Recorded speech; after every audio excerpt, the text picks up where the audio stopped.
Marami sa atin, certified animal lover na sinusuklian naman ng pagmamahal ng kanilang mga alaga. Kung minsan pa nga, sobra-sobra. Katulad ng dalawang asong nagligtas sa buhay ng kanilang amo. Ang hero dog na si Kabang, hindi nag-iisa. Makailang ulit na tayong nakarinig ng mga istorya kung saan nagpamalas ng pagmamahal at kabayanihan ang mga aso sa kanilang mga amo. Lahat ng panganib, sinuong nila kahit pa makamandag na kobra.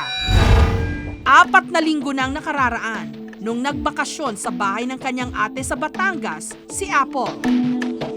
Dala raw ng init ng panahon, nakatulog si Apple sa sala. Ang tanging niyang kasama sa bahay noon, ang dachshund niyang aso na si Spunky at ang alagang aso ng kanyang ate na si Spy. Binabantayan ko po yung bahay ng ate ko po, tsaka yung 3 aso. Tapos po, mga alauna po, natulog na po kami.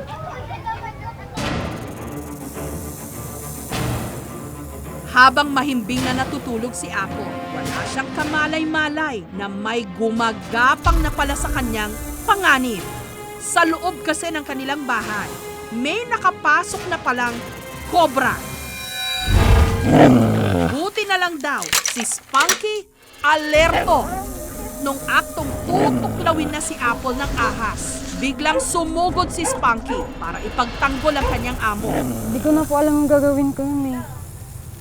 First time ko po kasi makakita ng cobra. Sa gitna ng kaguluhan, si Apple nakadampot ng hanger na ipinanghambalos niya sa kobra. Yun nga lang, si Spunky at si Spy natuklaw pala ng ahas sa bandang ilong at mata. Hindi nagtagal nang hina ang mga aso dahil sa kamandag ng ahas hanggang sa sila'y namatay.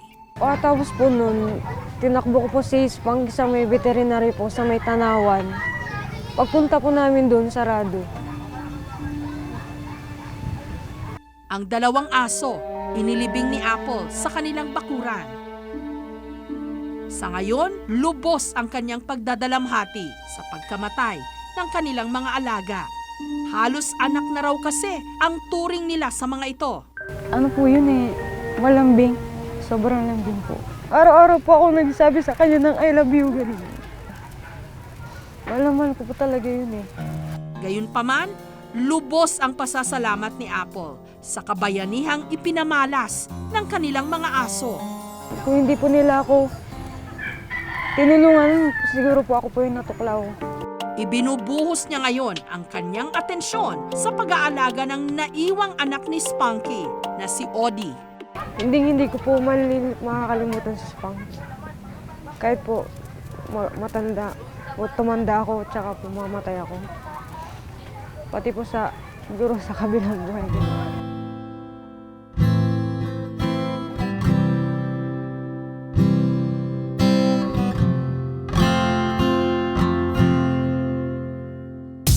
Pero kung meron mang pinakasikat na hero dog sa Pilipinas, walang iba kundi ang Aspin o asong Pinoy na si Kabang. 2011, nung iniligtas ni Kabang ang 2 bata mula sa pagkakabangga sa motorsiklo. Yun nga lang, napinsala ng husto ang muso ni Kabang. Marami ang naantig sa kabayanihan ni Kabang. Kaya nung 2012, dinala pa siya sa Amerika sa tulong ng mga donasyon mula sa iba't ibang mga bansa. Libreng naayos ang nasirang mukha ng aso. At sa kanyang pagbabalik bayan, nakatanggap pa siya ng Hero's Welcome. Kahapon lang, kinamusta namin sa Zamboanga City si Kabang at ang amo niyang si Mang Rudy. Ayon kay Mang Rudy, simula nung bumalik si Kabang mula sa Amerika, marami raw ang nagka-interes dito. Ano po yung nangyari nung makabalik po si Kabang mula sa operasyon niya sa Amerika? Di maligaya. Parang tumutulog ang luha ko. At dahil abala si Mang Rudy sa kanyang trabahong pag-vulcanize at pagtatanim ng kangkong, hindi na raw niya ito nabantayan. Kaya labag man sa kanyang kalooban, ibinigay niya si Kabang sa veterinaryo niyang kaibigan. Dahil veterinaryo ang bagong ama ni Kabang, mas alaga rin ito ngayon. Pag-alaga kay kabang ay pareho din sa tao. Malambing siya at saka magandang aso. Hindi man sila araw-araw na magkasama, habang buhay pa rin daw niyang tatanawing malaking utang na loob kay Kabang ang pagkakaligtas sa dalawang bata. Hindi lang mga aso ang nakakapagsalba ng buhay ng tao. Isa sa ipinagpapasalamat ngayon ng open spiker ng men's volleyball team ng Philippine Air Force na si Ran Abdilla ang mapabilang sa koponan ng Philippine National Volleyball Team. Bagay na hindi raw niya may pagpapatuloy kung hindi dahil sa Dolphins na nagligtas sa kanya.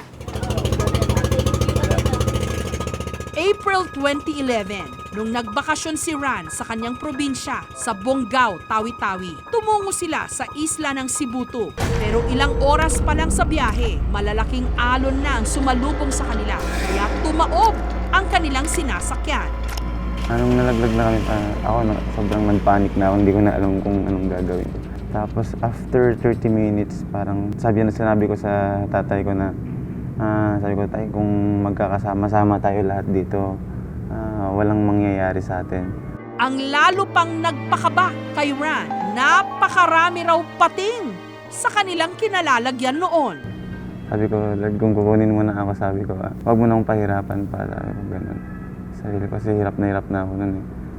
Makalipas ang maghapong palutang-lutang sa dagat, nawalan siya ng malay. Nabuhayan na lang siya ng loob nung siya'y ginising ng dolphins. That time kasi nawalan ako ng malay. Then, after a few seconds ulit, sabi ko, parang nabuhayan ako. Parang may narinig ako sa ilalim nga na hindi ko maintindihan. Biglang gano'n. Tapos umakyat ulit ako. Pagka-akyat ko ulit, yun yung time na nakita ko ng mga dolphins na nakapaligid sa akin. Ang dami nila, hindi ko sila mabilang. Ang layo kasi nun, siguro mga 20 meters. Hindi naman ako nilapitan. Parang doon lang ako nagkaroon ng pag-asa. Sabi ko, siguro may pag-asa pa akong mabuhay. Mga 5:20, may dumaan. Papuntang Sabah, Malaysia. Napadaan lang siya. Doon sa bangka na yun, nasave na yung kasama ko na humiwalay sa dad ko. Ang ating mga alagang hayop, hindi lang nagbibigay sa atin ng aliw at pagmamahal. Sa mga oras ng kagipitan, kabayanihan din ang kanilang ipinamamalas.